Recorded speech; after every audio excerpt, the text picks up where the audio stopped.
হেই WhatsApp guys, কেমন আছো তোমরা? আশা করি সবাই ভালো আছো। তো বরাবরের মতন আবারও একটা ছোট্ট ভিডিও নিয়ে হাজির হয়েছি আমরা। তো ভাই আজকে আমি আমার জায়গা জমি বাড়ি ঘর সব বিক্রি করে দিয়া 90 ডায়মন্ড টপ আপ করছি।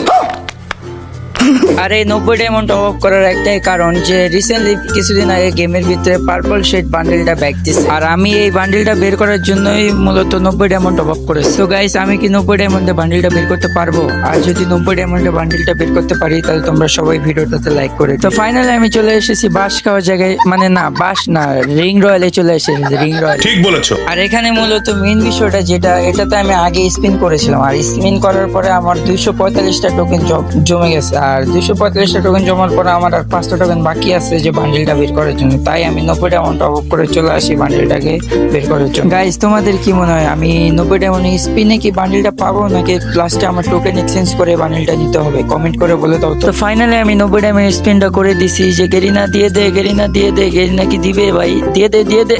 দেয় নাই ভাই। মানে ভাই প্রতিবারই আমার সাথে এরকম। মানে আমি এই ইভেন্টে মনে হয় এই পর্যন্ত 2 থেকে 3 লাখ, মানে সরি 2 থেকে 3,000 ডায়মন্ড খরচ করছি ভাই, তাও আমি এই বান্ডেলটা স্পিনে পাইলাম। তো এখন আর কি করার, জিওতে গেরিনা আমাকে বান্ডেলটা স্পিনে দেয় না, তো টোকেন এক্সচেঞ্জে নিয়ে নিই। ফাইনালি আমি বান্ডেলটা নিয়ে নিলাম। কনগ্রাস মানে কনগ্রাস মানে কংগ্রাচুলেশন।